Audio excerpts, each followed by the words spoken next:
এই মুহূর্তে আগে থেকে অবজারভেশনে পড়েছে, সেটা হচ্ছে যে লিডারশিপ স্ট্রাকচার অফ হেফাজতে ইসলাম ইন বাংলাদেশ।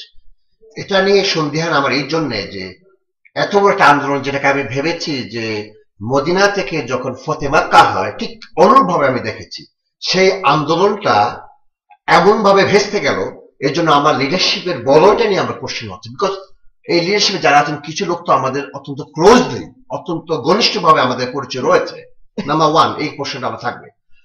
এই ঘটনার পরে যখন সেই রাত্রে 10,000-এর অধিক মানুষ দিয়ে একটি বর্বরচিত হত্যাকাণ্ড ঘটানো হলো, যেটি 25শে মার্চের ঘটনাকে হার মানিয়েছে, এবং সেটা পরাধীন দেশে সম্ভব হয়েছে।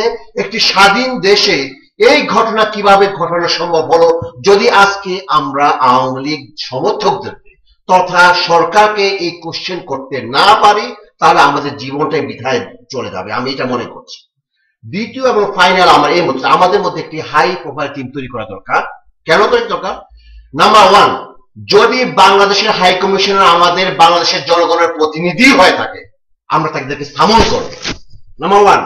দ্বিতীয় হচ্ছে, যদি আওয়ামী লীগের তারা যেই এত বড় বর্বরচিত হত্যাকাণ্ডকে যদি এখনো সমর্থন করেই থাকে, এবং বাংলাদেশের শেখ হাসিনা তথা তার প্রণীত যারা আছে তাদেরকে যদি সমর্থন করে থাকে, একইভাবে আমাদের সাথে সামাজিকতা বজায় রাখতে চায়, তাহলে আমাদের সাথে বসতে হবে, বসে আমাদেরকে প্রশ্নের উত্তর দিতে হবে। আপনারা সবাই তো জানি এই দেশে কারা আওয়ামী লীগের লিডারশিপে আছেন, তাদেরকে আমরা ডাকবো, এভাবে বসবো, এবং এই দেশে যারা নিরপেক্ষ কিছু মুরব্বী রয়েছেন, যেমন আমার সামনে রয়েছেন যেমন শ্রদ্ধেয় আবু তাহের চৌধুরী সাহেব, এরকম যেমন মাওলানা শামসুল হক সাহেব, আমরা তিনজন যা যেখানে বসাবো ওনাদেরকে সামনে বসাবো, আমরা এখানে বসবো হেফাজতের কাছ থেকে। আপনারা উত্তর দিন যে হাসিনা ওই রাত্রে কি করেছে, আপনি উত্তর দিন বাংলাদেশে 10,500 বর্বর বাহিনী আমাদের আলেম ওলামাদেরকে কি করেছে।